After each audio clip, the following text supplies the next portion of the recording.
Welcome, everyone, to the third session of my health journey.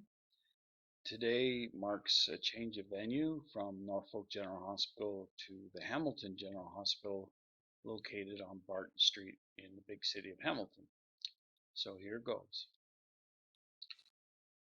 Again, welcome to my video blog or journal of my health crisis that began back in January. I am finding it somewhat difficult to go through this experience emotionally, but it's probably therapeutic for me. It also saves me from having to repeat the story many times to all of you.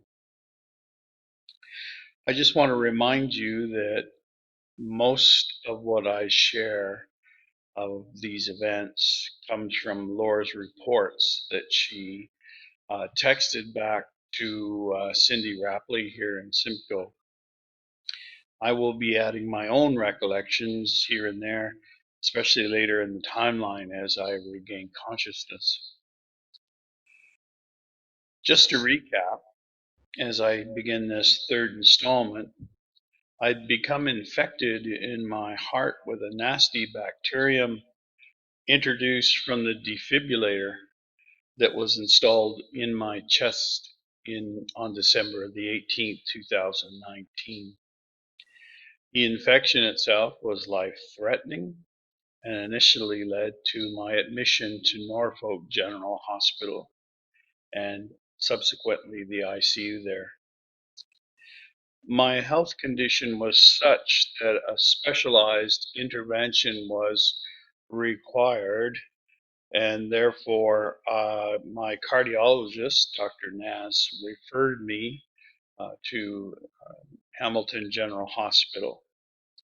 And so I was loaded up on an ambulance on January the 23rd and rushed off to Hamilton, arriving in the early afternoon and right into CCU, or the critical cardiac unit. Please remember, I'm still sedated and I'm also still intubated and on a broad spectrum antibiotic to attack the infection which had yet to be identified. In the meantime, my family was arranging schedules to join me in Hamilton. My parents, now joined by my sister Dawn, were on their way to Simcoe when Laura let them know that I was on my way to Hamilton. They rerouted themselves and actually got to Hamilton General Hospital before Laura and my kids. Laura caught up with them and ironically found them in the same waiting room in which she had waited for me to get my defibrillator installed. Don then showed Laura where the CCU was and where I was a patient. Laura and my son Josh arranged for a room at a local hotel, but Laura did not want to leave the hospital that first day, and only when Joshua agreed to stay with me did she relent and go to the hospital to get some rest. I was stable at 5 in the morning, and so Josh himself was able to leave and go and get some rest. Please remember, at this point, I'm still fighting a very high fever, and my heart rate was still rapid. On Friday, the 24th of January at 9 a.m., the cardiology team on its daily rounds made its first visit to me in the CCU. Just to be clear, I had terrific care over the night by the staff in the unit, Laura tells me, including a wonderful cardiologist who was on call at the time of my arrival. For the time being, I was remaining on antibiotics that had been begun by Dr. Naz in Norfolk. The team quickly determined that the defibrillator had to come out of me, and so this procedure was scheduled for noon of that day. I was still resting fairly calmly, but my fever again remained high and my heart rate fast. On this day, Laura reports, we experienced a truly wonderful God moment, as we call them. We picked up that phrase through our daily vacation Bible school experiences, and we get the kids, we encourage them to think of moments when God has interacted with them, and we had a big one on this day. And I'm going to use Laura's words here to share this experience because she was the one who experienced it. This is what she said. I was scared, not fearful, scared. I felt Darrell's health situation was going to be revealed today, so I wanted the family at the hospital. I got Josh up after just 3 hours of sleep. He didn't complain. I simply needed to get to the hospital. I was a bit of a mess that early morning, but God knew that. He presented the strongest God moment I've ever felt. Darrell's day nurse was all set when we arrived, and she said to me, I don't know if you remember me, but I'm Jamie Mitchell from Selkirk Baptist Church. God had brought us a nurse that we knew. Jamie was only about 9 years old when we moved to Toronto, so she looked very different. But as soon as she said that, I hugged her and I knew everything was going to be okay, whatever the day brought. It was the day to get the defib out, and yet Darrell's fever was too high for the procedure. Jamie was determined to get the fever down, and so she worked very hard with ice packs and chill blankets, and she fought with the doctors to up my meds to get that fever down. Later that day, as I sat with Darrell, Jamie told me that it was very strange to her that she was Darrell's nurse today. She was on her way to work listening to the radio about the developing pandemic with the coronavirus as it was beginning in China. And she thought of us, the Maguires. She remembered how just after we moved to Scarborough, the SARS virus hit. And then she gets to work and is told that she's not going to be working on the fourth floor where she normally is, but would be on the third floor CCU. And upon arrival, she learns that Darrell is her patient. I don't know how strong Jamie's faith has been, but she had a God moment too. Those were, of course, Laura's own words.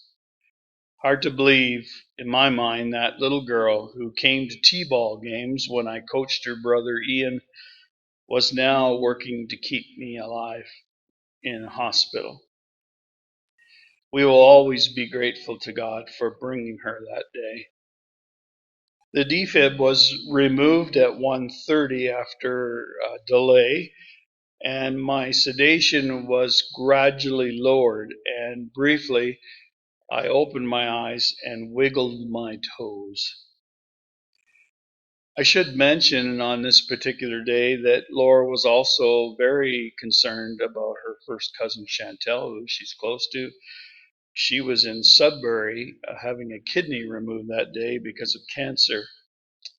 When it rains, it pours. It was hoped that when the defib was removed from me, my fever would subside and my heart rate would slow.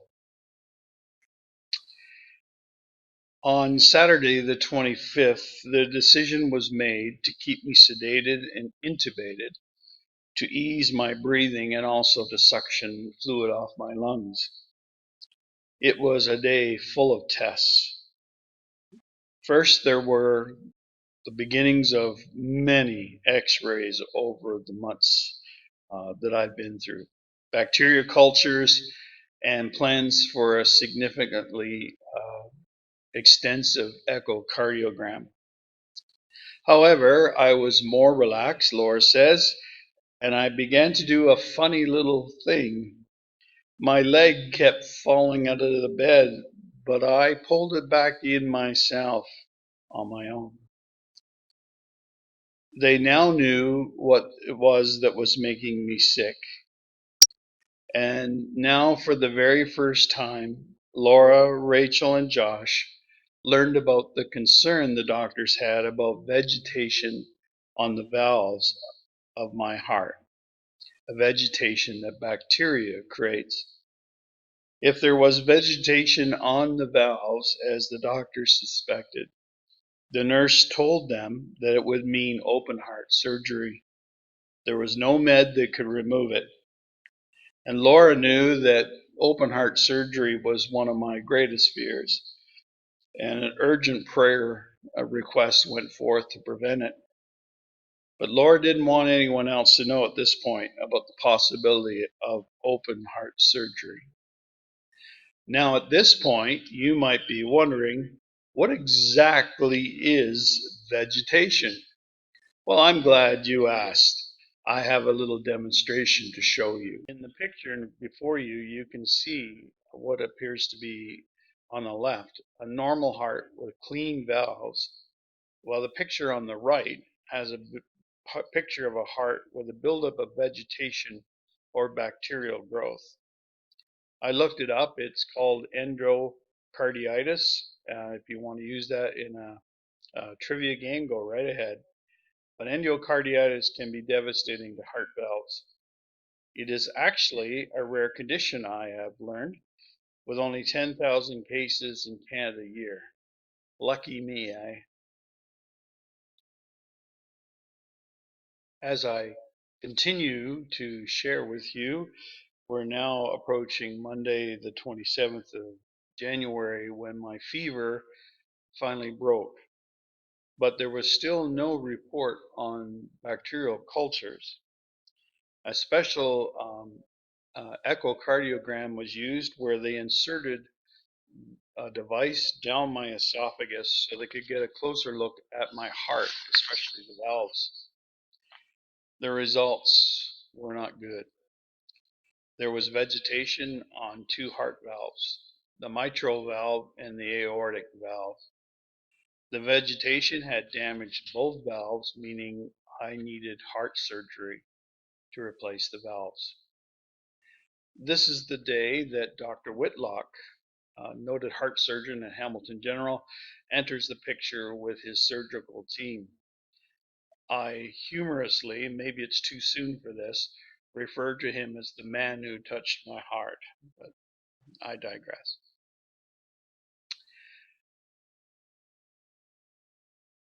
I needed surgery very badly for this particular condition. The problem was that to have a successful surgery, the infection that was making me sick had to be cleaned up first. So Dr. Whitlock suggested it would take up to a week on antibiotic to clean the infection out of my system.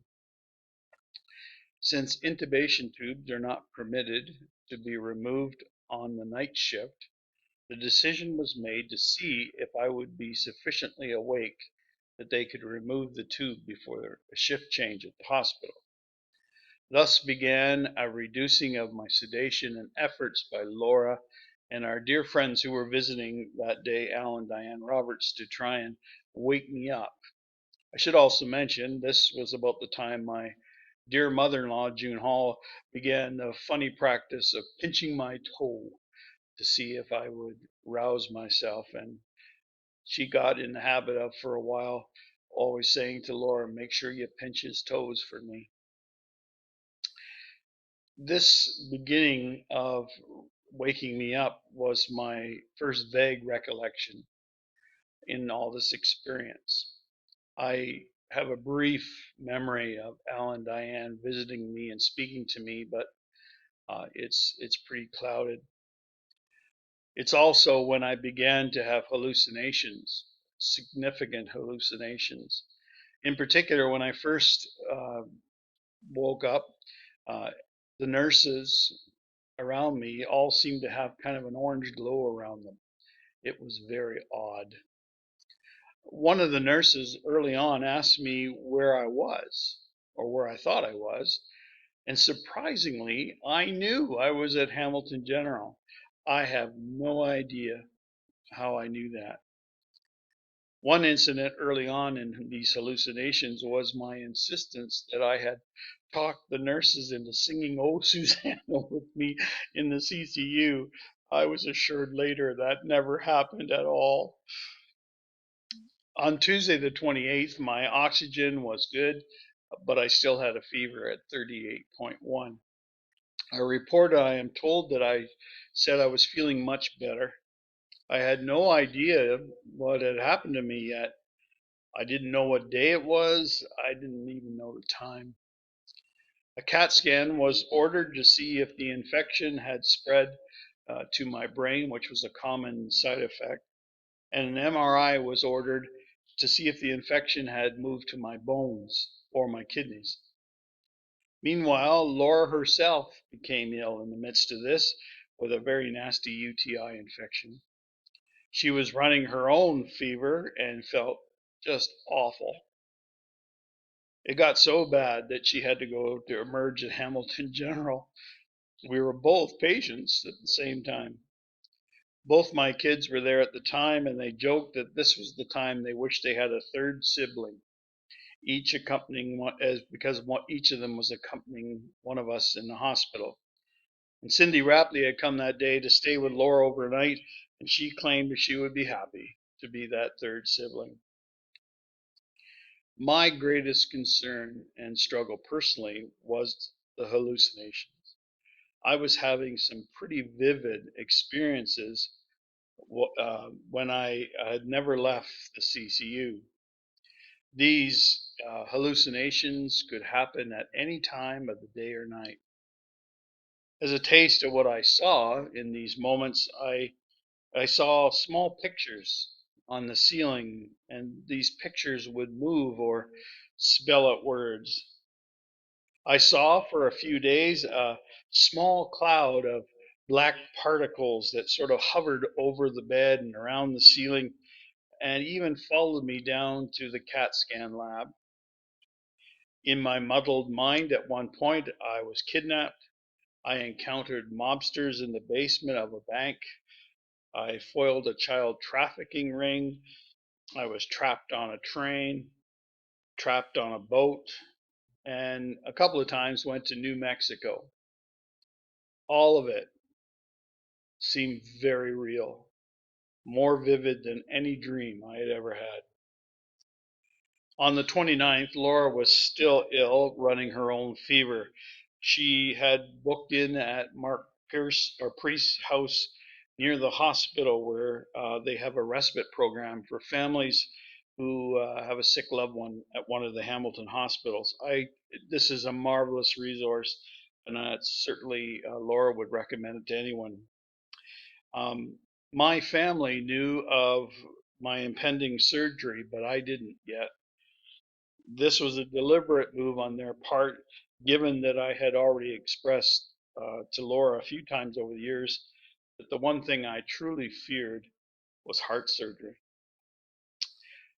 This was primarily because my grandfather had heart surgery years ago, and he had such a rough time recovering. And ironically, it was at the same hospital that I now found myself. While Laura was away resting at Mark House, someone in the hospital staff, maybe one of the surgical team, informed me that I needed surgery. And so when Laura arrived, she did not let on to me that she knew about the surgery, and I carefully told her the news of the surgery. She did this deliberately to assess how I was taking the news. It was a really good way for me to accept it. In the meantime, the staff were working extremely hard trying to get me to eat. I don't think that's ever been a problem for me in the past, so it was quite a new development. However, all my senses were heightened by the meds. The food smelled bad to me. Colors seemed very vivid to me. It must have been the medication, or maybe the virus was making everything just so much more acute. My sister Dawn was sitting with me because Laura was ill, and At one point, the meal they had brought me was so distasteful and it smelled to me that I had to have her take it out of the room because I couldn't take it. On Thursday, the 30th, the hallucinations continued with all kinds of crazy scenarios. I showed everyone considerable confusion, which the doctor assured Laura was quite normal given what I've been through. My protein levels were extremely low, and this was leading to muscle loss. And so the staff, the nutrition people, actually uh, uh, um, prescribed meal replacement shakes to try and bump my protein up. I'm going to tell you right now, they're awful things, at least to me. They were horrible tasting. Um, and only after Laura began to put ice in it to cool them down did I begin to tolerate them. It was on the 30th that my fever finally truly broke, hitting near normal for the first time in many days. I was, however, getting weaker, and my muscles, because I wasn't using them, were atrophying. I could not raise myself in bed on my own, and I'd also learned in the midst of this of the prayerful support of my church family, but even more than that, of the church family's generosity as love gifts were passed to Laura to help with our expenses through all of this. The first of many get well cards arrived, and my first perhaps card just I saw was a wonderful card that the Godly Play Children had put together for me. Laura was also on this day beginning to feel much better, and we were told that my surgery was now scheduled for February the 4th at 8 a.m. On Friday the 31st, I was made to sit up in a chair for the first time for 2 hours, and this just wiped me out. The hallucinations continued, and so did the antibiotics, and they would for weeks to come. I was moved out of the CCU to the fourth floor to a very small room, a ward room, with three other patients. We practically had to step over each other to get into bed. When Laura arrived and found where I was, she was shocked to see someone as sick as I was in a tiny, crowded, and very noisy room. I was still pretty dopey, so I wasn't as upset about the move as she was. This was the day in one of my hallucinations I insisted strongly that the man across from me was having a kegger party with his family. What I was seeing were oxygen tanks, and the man was so ill, there was no way he was having any type of party at all. Friday, February the 1st, was in my mind the most difficult or worst pre surgery day, hands down. I was sent to get an MRI at Hamilton General, and on this particular day, I was feeling pretty poorly. I was weak. I was having gastrointestinal problems. These were probably caused by the antibiotics, which were very strong. When I arrived at the MRI lab, it was very busy and I had to wait, which was okay. I was on a gurney, I could wait. I wasn't anxious because I'd had an MRI before for my heart way back at Toronto General, so I thought I could handle it. I was ready. I was not. The technician explained things to me that I might experience claustrophobia, it would get warm inside the machine, and it was very noisy. She asked what type of music I wanted to hear while I was in the machine. I thought that was odd. I didn't know they did that. And I chose some sort of soft rock collection. The test began routinely enough, and it was noisy and claustrophobic. The music, however, was indistinct from the machine noise, and it just added to the din, which gave me a terrible headache. But what really got to me was the heat. I felt miserable. The worst part was that the test seemed to go on forever. I just didn't have the endurance for it. Just when I thought it was over, the machine moved me a little bit and it started all over again. When it was all over, I was simply done in, and I had an accident on the table. It was embarrassing, but the staff cleaned it up and sent me back to the fourth floor. Sunday, the 2nd of February, was a good day, relatively speaking. Both the CAT scan and the MRI showed that bacteria had not spread. We knew by this point that it was a staph infection, again introduced by the defibrillator. It's very common in hospital staph infections. In fact, they work very hard to try and control them. Rachel and Jordan knew I needed special medicine, so they brought little Melody to come and see me in the hospital, and that was indeed the best medicine. Dr. Whitlock's associate told us that 2 valves needed to be replaced. This was in keeping with what they had found in the uh, echocardiogram. However, when we saw Dr. Whitlock himself, he said that while he was working on my heart, he could cut down the thickness of my hokum. Remember the thick wall in the heart. We later learned that he is only one of 4 surgeons in Ontario that will do that procedure. Dr. Whitlock also said that having examined all the reports and all the scans, that only 1 valve had to be replaced, the aortic valve, the mitral valve, he thought he could repair. On Monday, February the 3rd, the day before surgery, I was feeling weak. I was still struggling to eat. I will say for the record, however, that part of the problem with my lack of appetite is that the food for the patients at Hamilton General is just terrible. It really is. Um, Laura and the family who were visiting me would talk about going down to the wonderful cafeteria in the hospital and eating all the delicious soups and sandwiches and all that, and the cookies they raved about. And I was being treated to bland, reheated stuff in plastic bowls. And don't get me started on the coffee. It was terrible. It's like they took the grounds from McDonald's and reused them. Like it was just terrible. During the day, I was prepared for surgery. I met members of the surgical team. I was particularly taken at the time with a young anesthesiologist whose bedside manner was extraordinary. His would be the last voice I heard before I was under for surgery. My chest was shaved and I was washed down with antibacterial soap. I was anxious, but surprisingly not overly so. I think I was simply glad to get it over with, and probably I was just too tired to worry anymore.